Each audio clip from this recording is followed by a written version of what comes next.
They thought I'd crumble when she held up that folder of doctored photos in the courtroom. But then the judge spoke those 7 words that changed everything. Bailiff, seize her phone, open the iCloud. What came next wasn't just my vindication.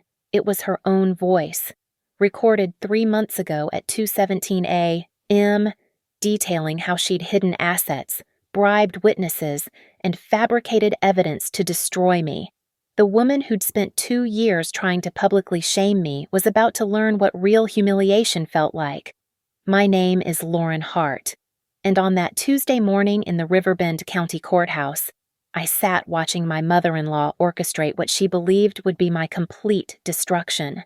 The fluorescent lights hummed overhead, casting harsh shadows across Victoria Caldwell's meticulously composed face as she stood before Judge Elena Porter, holding a leather binder thick with what she called irrefutable evidence of moral turpitude. "Your Honor," Victoria's voice rang clear and cold through the courtroom. "These photographs clearly show Mrs. Hart entering the Riverside Hotel at 11:43 p.m. on March 15th, while my son was attending a dental conference in Denver." She pulled out an 8x10 glossy, waving it like a victory flag. "And here, leaving at 2:21 a.m., with a man who is decidedly not her husband." I felt my lawyer, Maya Brooks, tense beside me. She'd warned me Victoria would go nuclear, but seeing it unfold, the fabricated photos, the coached witnesses from Victoria's church group lined up in the gallery, the smug certainty on her face made my stomach churn. "Furthermore," Victoria continued, producing a stack of printed text messages, "these communications prove Mrs. Hart has been systematically planning to steal assets from the Caldwell family business. She's nothing but a gold digger who targeted my son for his inheritance." Judge Porter's gavel came down once, sharp. "Mrs. Caldwell, you've made serious allegations. Does the Respondents' Counsel wish to examine this evidence?" Maya stood slowly, her voice steady. "Your Honor, we absolutely do. In fact, we request a brief recess to review the digital origins of these materials. I believe the metadata will be illuminating." Victoria's perfectly manicured hand tightened on the binder. "There's nothing to review. The evidence speaks for itself. This woman," she pointed at me, her diamond rings catching the light, "infiltrated our family with the sole purpose of extracting wealth. She convinced my son to put her name on accounts, manipulated him into Mrs. Caldwell." Judge Porter interrupted, her tone sharp. "You're not counsel here. Please allow your attorney to speak." But Victoria was on a roll, her composure cracking just enough to show the venom beneath. "She took advantage of our family's generosity, Your Honor. We welcomed her into our home, into our business, and she repaid us with lies and betrayal. The church committee has provided sworn statements about her character, which we contest as hearsay and potentially compensated testimony." Maya interjected, "Your Honor, we have reason to believe these witnesses received financial incentives through a charity organization called Hearts of Haven, which our investigation shows is controlled by Mrs. Caldwell through a series of shell entities." The judge's eyebrows rose slightly. "That's a serious accusation, counselor."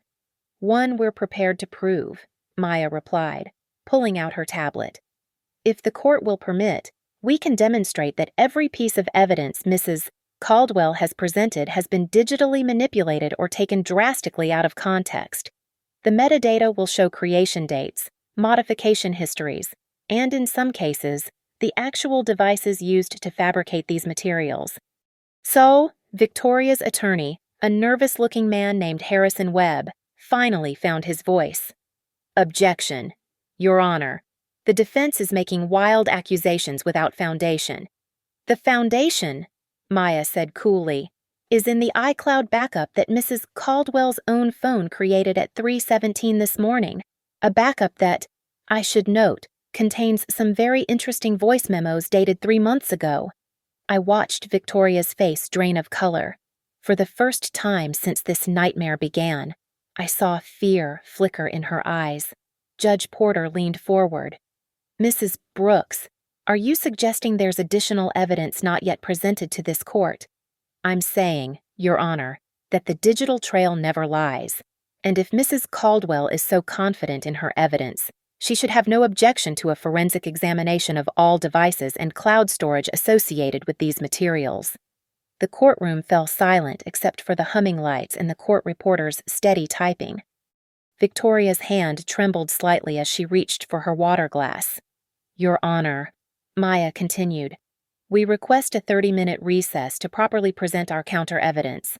I think the court will find that the real story here isn't about my client's alleged improprieties, but about a systematic campaign of harassment, financial manipulation, and attempted fraud perpetrated by Mrs. Caldwell against her own daughter-in-law. Judge Porter's gaze moved between Victoria and me, her expression unreadable. 30 minutes, counselor, and Mrs. Caldwell.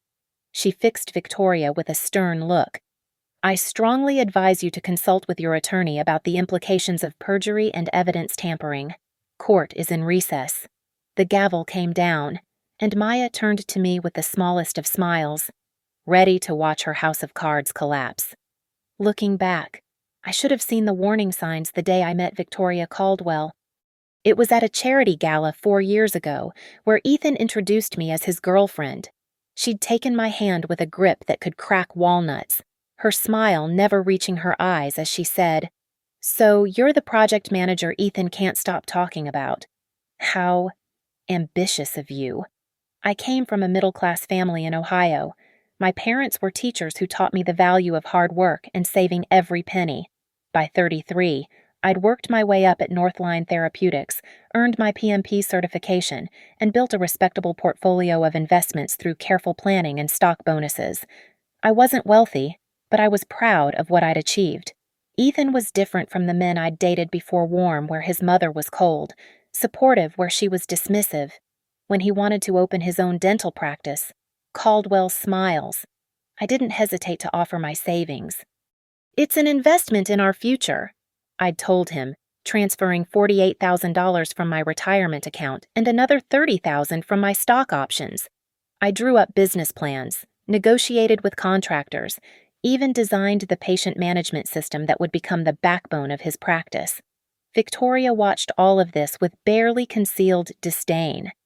"In my day," she'd say at family dinners, "wives supported their husbands by managing the home, not playing businesswoman." She'd pat my hand condescendingly. "But I suppose modern girls need their little projects." Her little project helped Ethan's practice turn profitable within 8 months. But when the accountant filed the paperwork, my contributions had mysteriously been reclassified as family loans from the Caldwell Trust. "It's better for taxes," Victoria had explained, producing documents for me to sign. "Just a formality, dear." I refused. That was my first mistake. The night before our wedding, Victoria cornered me in the bridal suite at 10:45 p.m. She carried a folder of legal documents, a post-nuptial agreement she'd had drawn up for everyone's protection. "Sign it," she said, not asking. "It simply ensures that Caldwell family assets remain with Caldwells." I read through it by phone light while my bridesmaids slept. The agreement would classify every asset Ethan owned or would inherit as separate property, while any debts incurred during marriage would be joint. It specifically excluded me from any claim to Caldwell Timber Works, the family lumber business, even though I'd been helping with their digital transformation for free. "I'm not signing this," I said quietly. "Then perhaps there shouldn't be a wedding." Her voice was like ice. "That's Ethan's decision, not yours." She smiled then, a predator's smile. "Ethan is a Caldwell. He'll do what's best for the family. He always has." I called Ethan immediately. He was at his bachelor party, drunk and confused. "Mom says you won't sign some paper. Just do it, babe. It's probably nothing important. It's a post-nup that cuts me out of everything, including the practice I helped build." There was a long pause. Then, "I'll talk to her." He did talk to her, and somehow, by morning, the post-nup had vanished, and Victoria acted like nothing had happened. But at the reception, as she gave her toast, She looked directly at me while saying, "Marriage is about sacrifice. Some people understand that better than others." Over the next 2 years, Victoria's campaign was subtle but relentless. She'd question every purchase I made, suggesting I was spending Ethan's money carelessly, even when I used my own salary. She'd introduce me at church as Ethan's wife, who works. "What is it you do again?" "Dear, something with computers." When I helped implement a new inventory system for Caldwell Timber Works that saved them $200,000 annually, she told everyone it was Ethan's idea. When I suggested they diversify into sustainable lumber practices, she laughed. "Leave the family business to family, Lauren." The financial manipulation was more insidious. Joint accounts I'd contributed to would suddenly have new withdrawal limits. Investment properties we'd bought together using my down payment were transferred to LLCs that only Ethan controlled. When I questioned it, Victoria would appear with spreadsheets showing how it was more efficient this way. "You have to understand," she'd say with fake concern. "The Caldwell name carries weight in this town. We can't have it attached to just anyone's financial decisions." I started keeping records of everything, every contribution, every transfer, every document they asked me to sign. I opened a separate account they didn't know about and began backing up all our financial communications to a private cloud storage. When I found out Victoria had convinced Ethan to sign over his interest in the dental practice to the Caldwell Heritage Trust for asset protection, I knew something bigger was coming. She was systematically removing my name from everything I'd helped build, creating a paper trail that erased my contributions. "You're being paranoid," Ethan said when I confronted him. "Mom's just trying to protect our future." But I knew better. Victoria wasn't protecting anything, she was building a case. And I was about to find out exactly what kind of case she'd been constructing. The smear campaign started on a Thursday morning at 7:15 a.m. I was having coffee when my phone exploded with notifications. Someone had created a Facebook page called Riverbend Community Watch and posted photos of me entering and leaving the Riverside Hotel during a business conference. The caption read, "Local woman caught cheating while husband works to support family. Is this who we want in our community?" Within an hour, the post had been shared to 6 different church groups, the Caldwell Timberworks employee page, and even my company's informal social network. The comments were vicious. People I'd never met were calling me a gold digger, a homewrecker, a disgrace. "Take it down," I begged Ethan when he called me from work. "You know I was at the medical device conference. You dropped me off yourself." "Mom says it looks bad," he replied weakly. "Maybe you shouldn't attend conferences alone anymore." "Your mother says, Ethan, can't you see what she's doing?" "She's just concerned about our reputation." The family name, I hung up on him. By noon, my supervisor at Northline had called me in. Lauren, we've received some concerning messages about your conduct. Now, I know you, and this seems like nonsense, but HR wants me to document that we've discussed appropriate professional behavior." The Instagram account appeared next, Concerned Citizens of Riverbend. Every photo from my social media had been screenshotted and recontextualized. A picture of me with a male colleague at a work dinner became evidence of an affair. A photo from a Vegas conference was captioned with implications about gambling and wild behavior. They even found a college photo of me at a party and labeled it History of Substance Abuse. Victoria's church friends were the foot soldiers. Margaret Hensley, who ran the women's auxiliary, suddenly remembered seeing me acting inappropriately at the country club.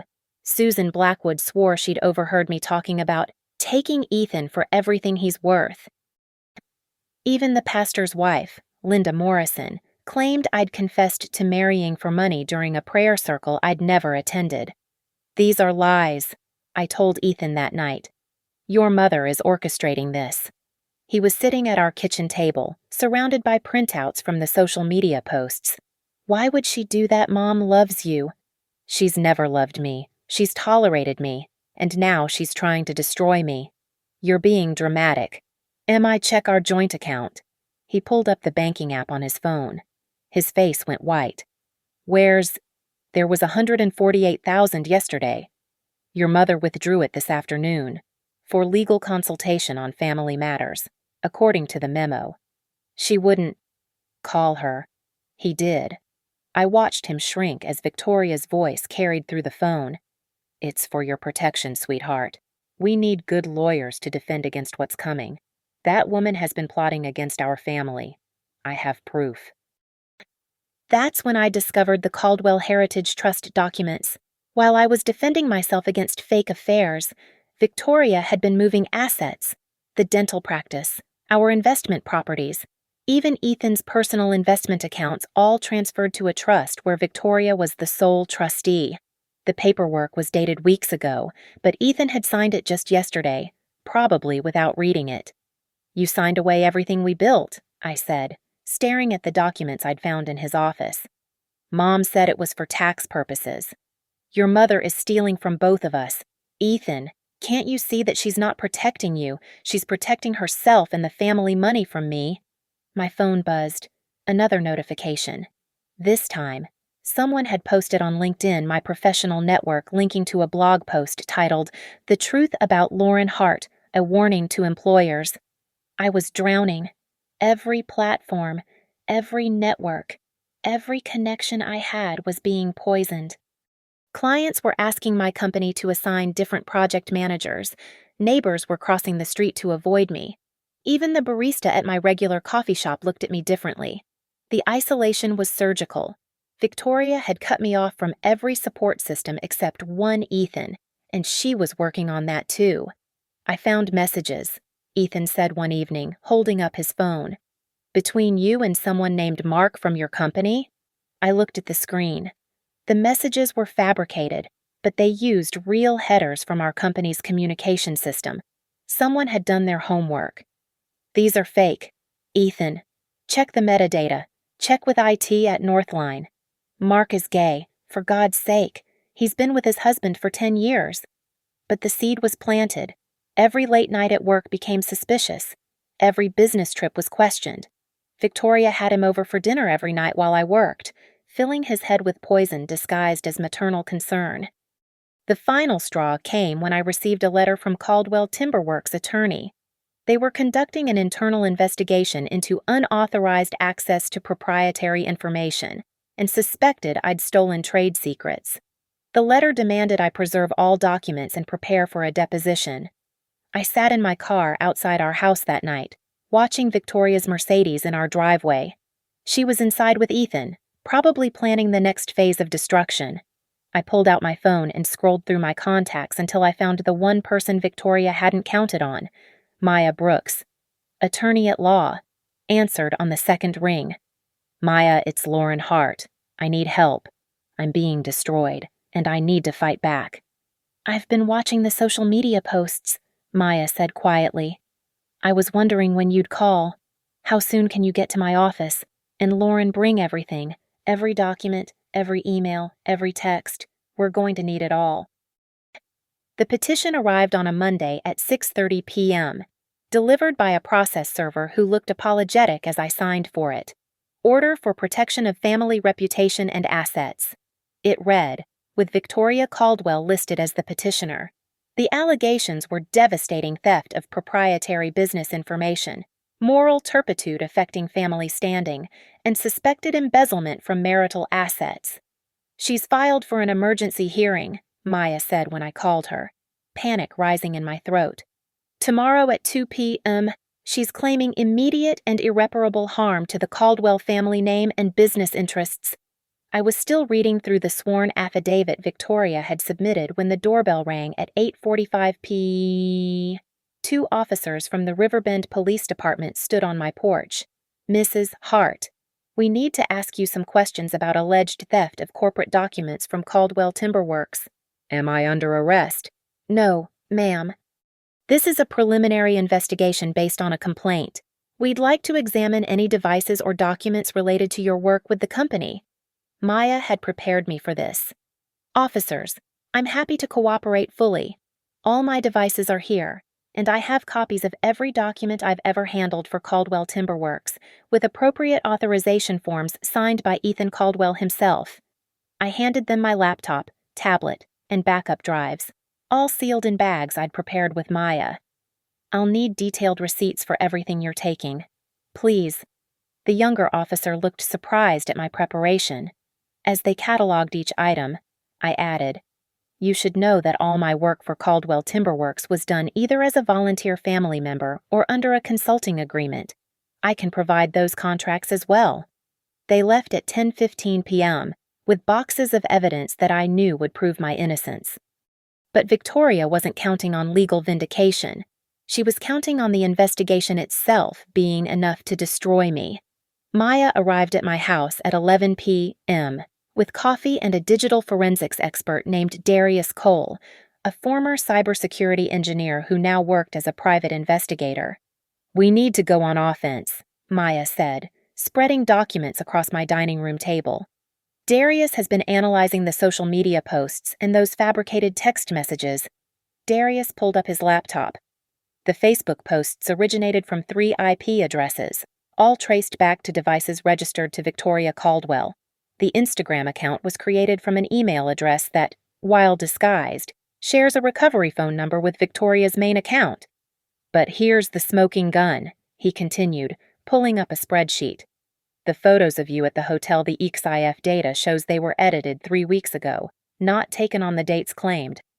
Someone used Photoshop to alter timestamps and even added grain to make them look like security camera footage."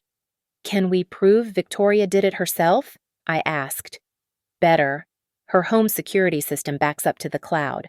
The timestamps show her home computer was actively editing images at the exact moments these files were created. Her iPhone was also geotagged at her house when the uploads happened." Maya smiled coldly. "Now, let's talk about the financial manipulation. The Hearts of Haven charity that's been paying these witnesses.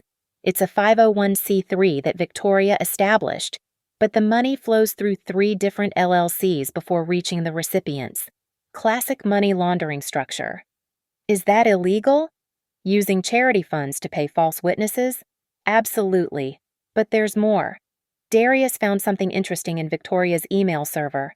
Darius pulled up another screen. "She uses an old Exchange server for Caldwell Timberworks. Terrible security. I found emails dating back months where she's discussing how to protect assets from the gold digger with her accountant.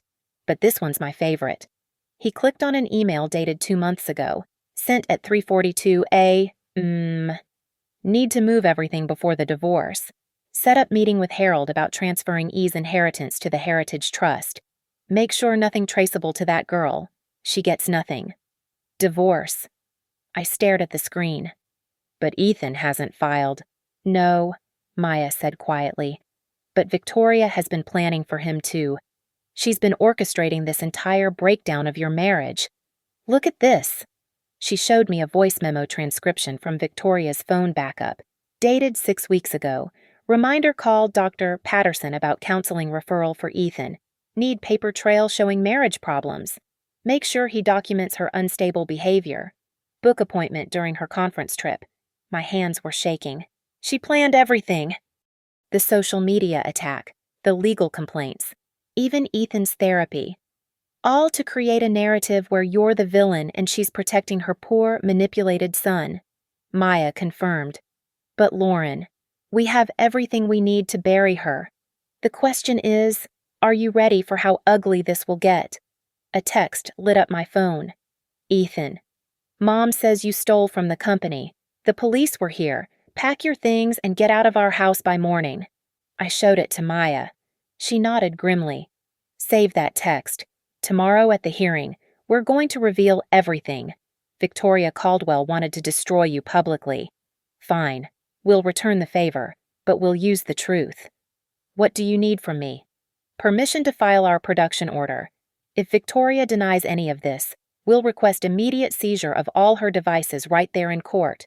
No time to delete, no time to hide. Everything will be exposed." I thought about the humiliation, the isolation, the systematic destruction of everything I'd built. Then I thought about Victoria's smug face as she'd filed her petition. "Do it. All of it." Maya smiled. "Good. Darius, cue up the presentation. We're going to need visual aids for the judge. Every edited photo, every money transfer, every lying witness payment. By tomorrow at 3 p.m. Victoria Caldwell won't just lose this case, she'll be facing criminal charges. As they worked through the night preparing our counterattack, I sat with my phone, watching new posts appear on the Concerned Citizens page. Each one was another nail in Victoria's coffin, more evidence of her obsessive campaign. She thought she'd driven me to rock bottom. Tomorrow, she'd learn she'd actually given me the solid ground I needed to fight back. The war room was set up in Maya's conference room by 4A. Darius had 3 monitors running simultaneously, digital evidence cascading across screens like a symphony of Victoria's destruction. Maya had called in favors a forensic accountant, a metadata specialist, even a former FBI agent who specialized in financial crimes. "This is bigger than we thought," Darius announced, pulling up a timeline on the main screen. The photos Victoria submitted as evidence of Lauren's affair. They're not just edited, they're composites. She took Lauren's face from company headshots and placed them on stock photos. But here's where she got sloppy. He zoomed in on one image. "See this reflection in the hotel window. That's Victoria's glasses." The original photo was taken from inside her car. The EXIF data confirms that GPS coordinates match her driveway, and the timestamp shows 11:23 p.m. on a night when she claimed to be at a church retreat. The forensic accountant, Rodriguez, looked up from his laptop. "The money trail is fascinating." Victoria created 14 different LLCs over the past year, all with variations of charitable-sounding names. Hearts of Haven is just the tip. There's also Haven of Hope, Hope's Heart Foundation, Compassionate Hearts Alliance, all funneling money to the same witnesses. "How much?" Maya asked. $230,000, all taken from Caldwell Timberworks accounts she controls. But here's the kicker: she reported these as charitable deductions on the company taxes. Tax fraud. Maya smiled. "The IRS will love this."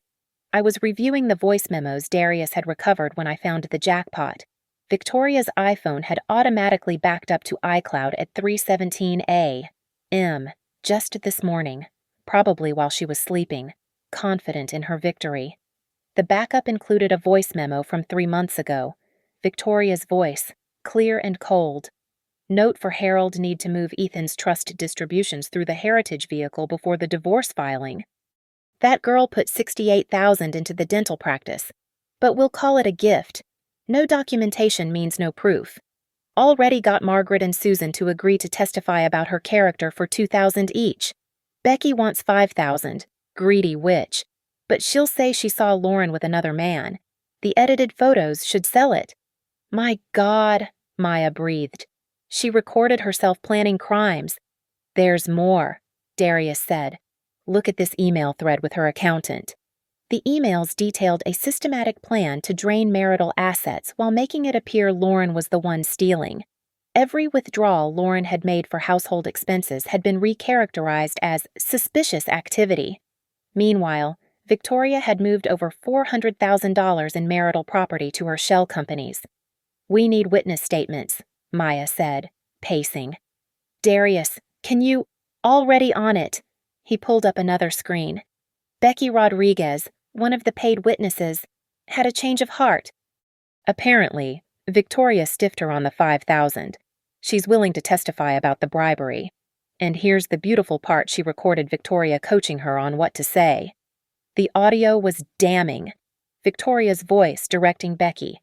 "You'll say you saw her at the Riverside Hotel bar at 11:30 p.m.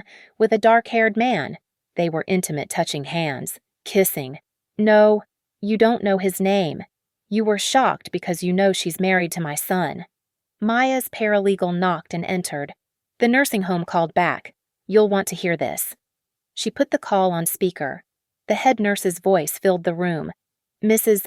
Caldwell visited her father-in-law last year during his dementia episode.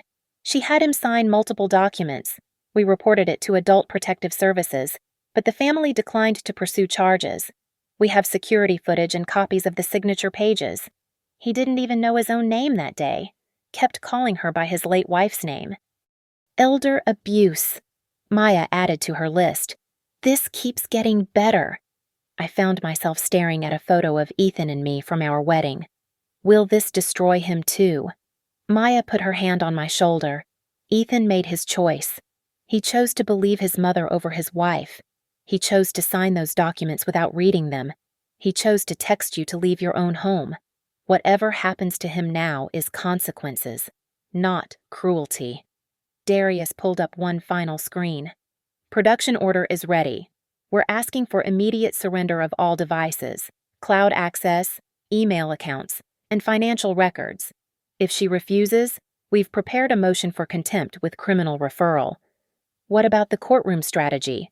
I asked. Maya smiled, a predator's grin. We let her present her case first.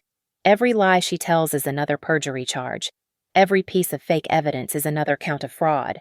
Then, when she thinks she's won, we systematically destroy every single claim with forensic proof. But the real moment will come when we play her own voice confessing to everything. The judge needs to hear it from Victoria's own mouth.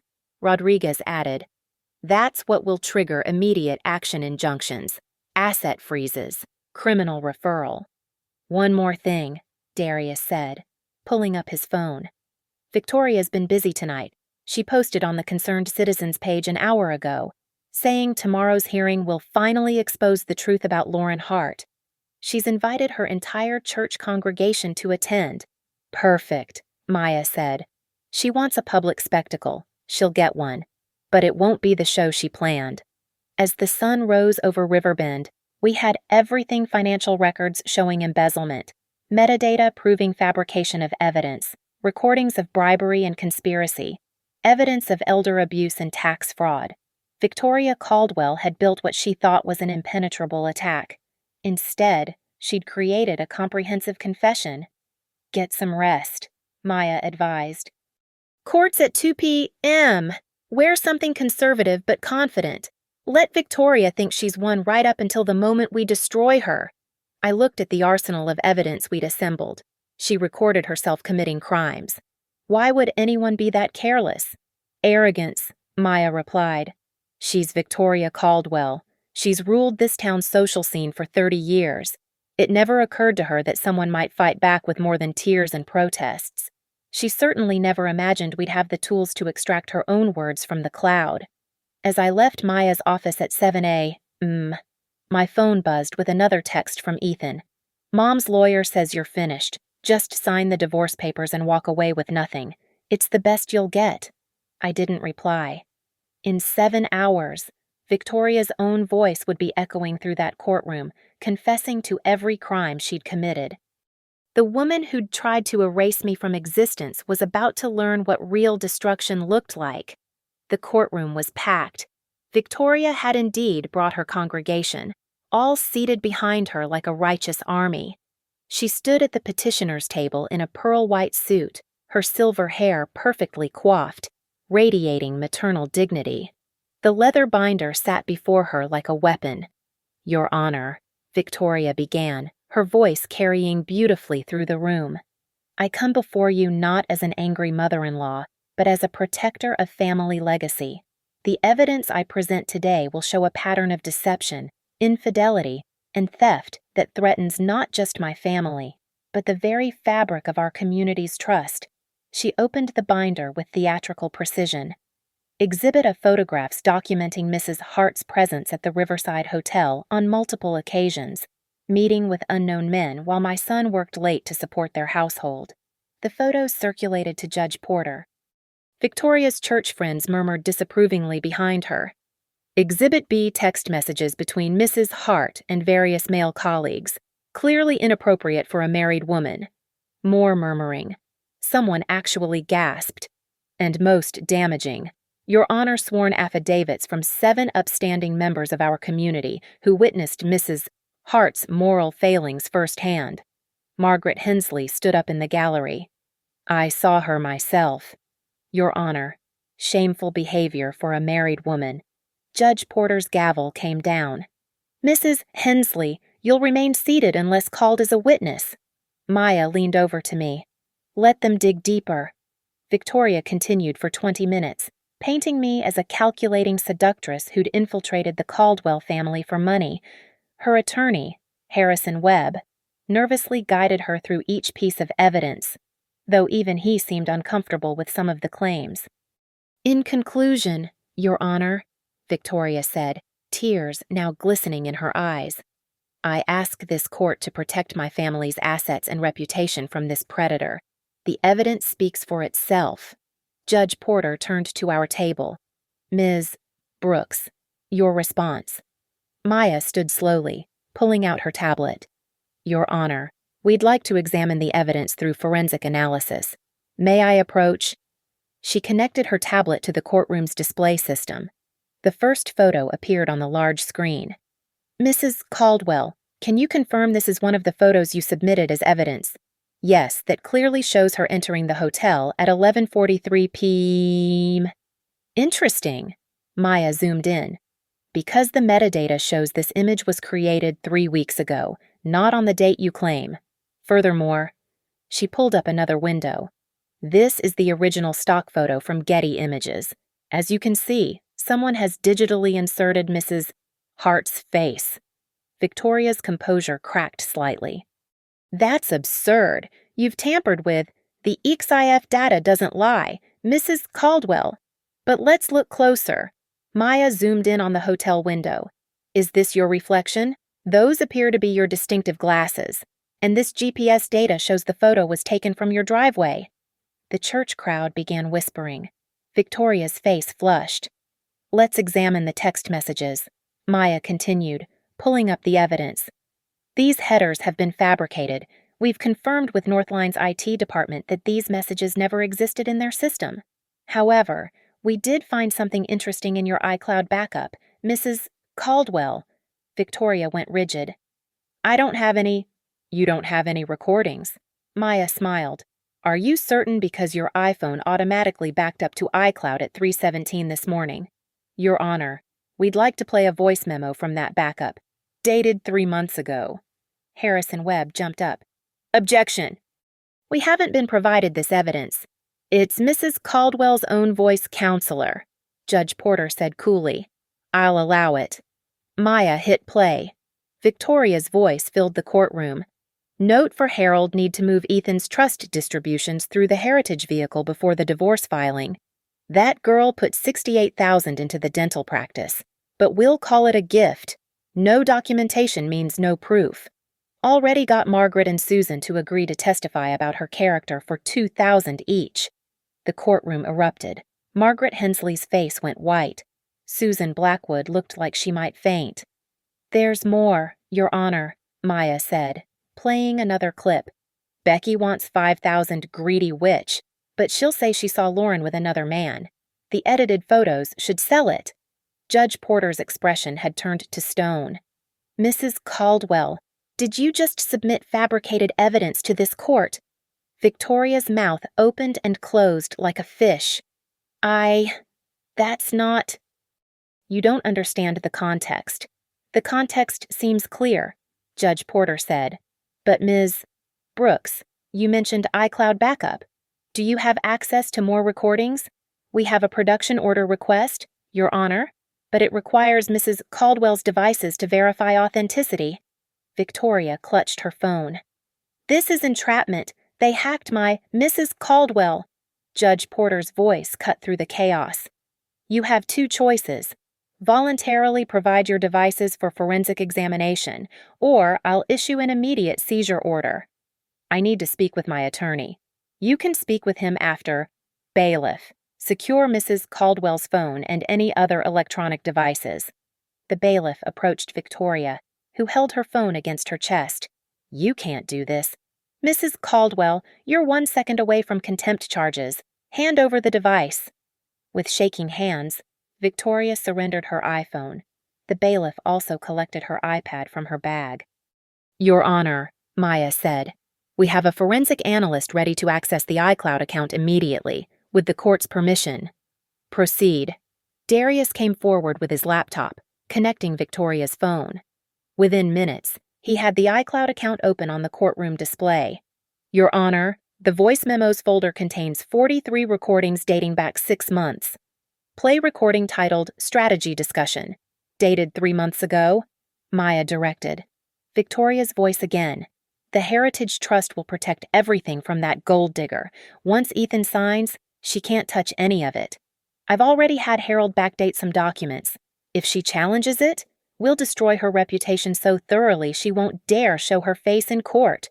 The church congregation was standing now, some leaving, others staring at Victoria in horror. Recording titled Elder Care Visit, Maya continued, Victoria's voice softer but calculating. Dad signed everything perfectly. He didn't know what day it was, kept calling me Eleanor, but the signatures will hold. 4 properties transferred to my control. Ethan doesn't need to know. Dear God, someone whispered from the gallery. Judge Porter stood. This court is taking a 15-minute recess. Mrs. Caldwell, you will remain here with court security. Mr. Webb, I suggest you advise your client about the criminal implications of perjury, fraud, and elder abuse. Court security, please seal this courtroom. No one leaves until we resume. As the judge left, Victoria sat frozen at her table, her perfect world collapsing around her. The bailiff stood guard over her devices while Darius continued documenting evidence. Maya turned to me with satisfaction, ready for the final act. When Judge Porter returned, her face was granite. The court reporter's fingers were already poised. The gallery had thinned. Many of Victoria's supporters had fled during the recess, unable to face what they'd witnessed. This court is back in session, Judge Porter announced, her gavel striking once. Mrs. Caldwell, please rise. Victoria stood unsteadily, Harrison Webb beside her looking like he wanted to disappear. Based on the evidence presented, including your own recorded admissions, this court makes the following immediate rulings. Judge Porter's voice was sharp as a blade. First, all evidence submitted by Mrs. Caldwell is hereby stricken from the record as fraudulent. The witness affidavits are referred to the district attorney for investigation of subornation of perjury. Margaret Hensley let out a small sob from the gallery. Second, the judge continued, the Caldwell Heritage Trust and all associated LLCs created within the past 18 months are hereby frozen pending forensic accounting review. No funds may be withdrawn, transferred, or distributed without court approval. Your Honor, Webb stammered, the Heritage Trust contains legitimate family assets, which were transferred using documents signed by an elderly man with dementia, according to Mrs. Caldwell's own recorded admission. Sit down, Mr. Webb. He sat. Third, the court orders immediate restoration of all marital assets improperly transferred. The $148,000 withdrawn from the joint account shall be returned within 24 hours, plus any additional funds taken from accounts where Mrs. Hart was a legal signatory. Judge Porter pulled up another document. Fourth, given the evidence of systematic harassment, defamation, and attempted financial fraud, this court issues a comprehensive restraining order. Mrs. Caldwell, you are prohibited from any contact with Lauren Hart, including through third parties, social media, or any digital platform. Violation will result in immediate arrest. Fifth, her voice growing harder, all legal fees incurred by Mrs. Hart in defending against these fraudulent claims shall be paid by Mrs. Caldwell personally, not from marital or trust assets. Ms. Brooks, please submit your billing within 5 business days. Your Honor. Maya stood. Given the evidence of criminal activity, we request. I'm getting there, Counselor. Judge Porter turned back to Victoria. This court is referring the complete case file to the District Attorney's Office for criminal prosecution. The charges will likely include fraud, conspiracy, elder abuse, tax evasion, and perjury. Mrs. Caldwell, you should expect to be arrested within the week. Victoria swayed on her feet. This is a mistake. I was protecting my family. You were protecting your control. Judge Porter cut her off. And you committed multiple felonies in the process. But we're not done. Bailiff, please collect any additional devices Mrs. Caldwell may have home computers, tablets, backup drives. Ms. Brooks, your forensic team has authority to conduct a complete examination. Your Honor. Webb tried again. This seems excessive. Excessive. Judge Porter's voice rose. Your client submitted fabricated evidence to this court. She bribed witnesses. She stole from her daughter-in-law and potentially from her own father-in-law with dementia. She orchestrated a campaign of harassment that could have destroyed an innocent woman's life. What's excessive is Mrs. Caldwell's criminal behavior. She turned to me. Mrs. Hart, this court apologizes for what you've endured. The record will reflect that you are the victim of an elaborate criminal conspiracy.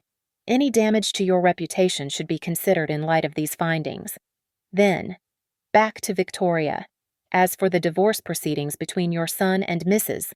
Hart, should they move forward, this court will ensure Mr. Caldwell understands that any assets hidden in the Heritage Trust are marital property subject to division. The forensic accounting will likely reveal that Mrs. Hart is entitled to significantly more than half, given her contributions that were fraudulently reclassified. A commotion erupted at the back of the courtroom.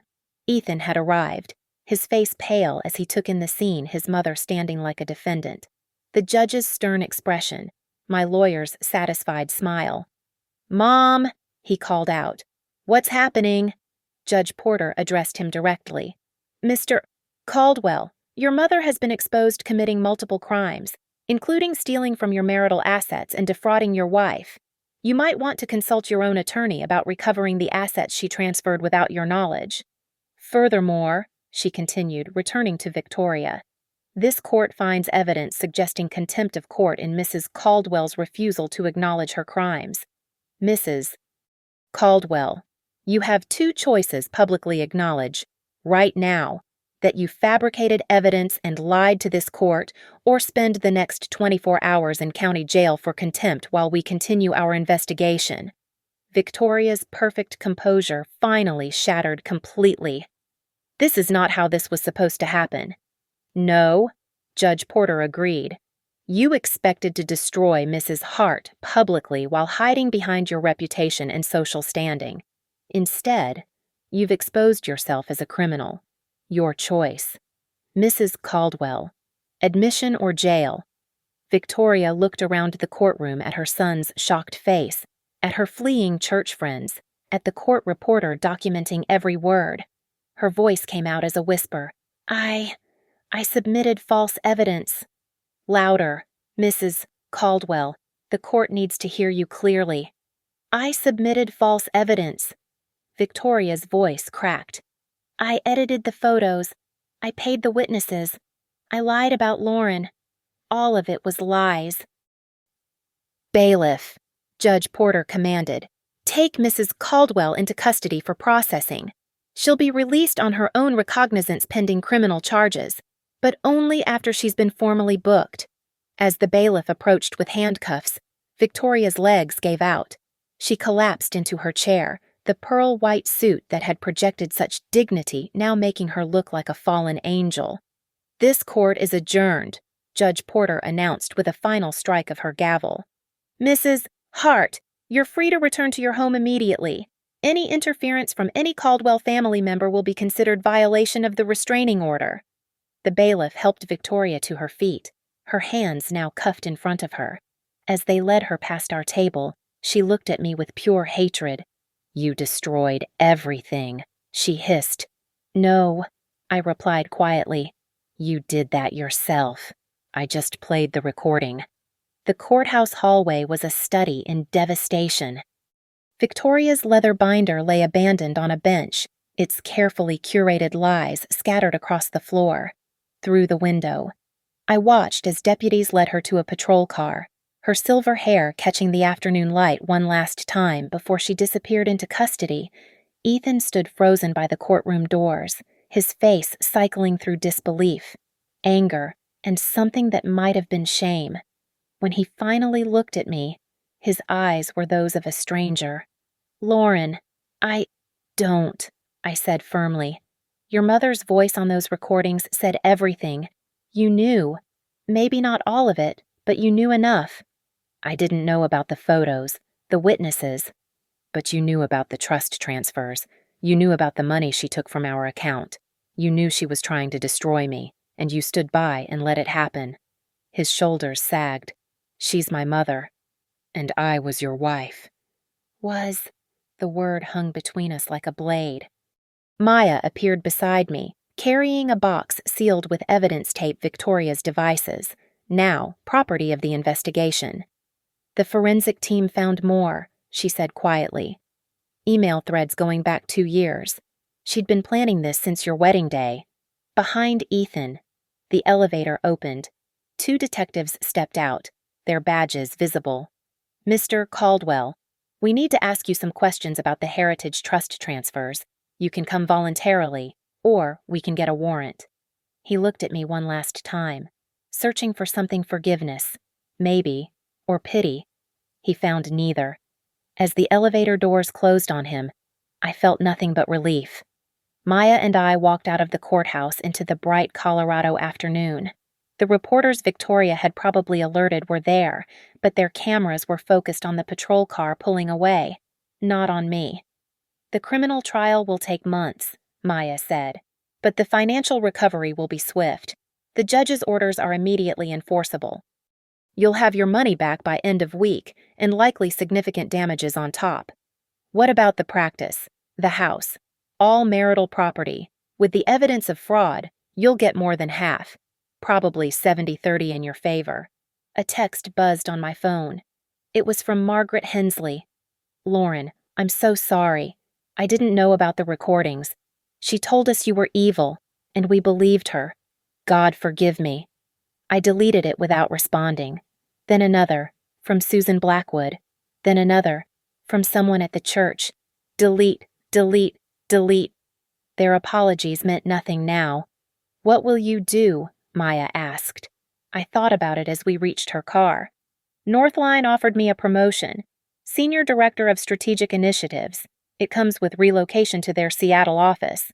Fresh start, clean slate." As Maya drove me home my home, the judge had made that clear. I watched Riverbend pass by the window. This town had been my world for 4 years. Now it felt like a stage set after the play had ended. The house was exactly as I'd left it that morning, except for one thing: Ethan's car was gone from the garage. On the kitchen counter, I found his keys and a note: "I'm sorry." 2 words. After everything. Just 2 words. I walked through the house, seeing it differently now. The dining room where Victoria had held court, poisoning her son against me one dinner at a time. The study where I'd found the Heritage Trust documents. The bedroom where I'd lain awake wondering what I'd done wrong. Nothing. I'd done nothing wrong except trust the wrong family. My phone rang. Darius. "Lauren, you need to know we found more voice memos. Victoria recorded conversations with her lawyer about hiding assets offshore. The FBI is now involved. This is going federal." "Good," I said, and meant it. That evening, as the sun set behind the mountains, I sat on the porch with a glass of wine and my laptop. The Concerned Citizens page had been deleted. The Riverbend Community Watch page showed a single post. "We were wrong. Lauren Hart is innocent. Victoria Caldwell is a criminal. Too little. Too late." But at least the truth was out there. An email popped up from Seattle.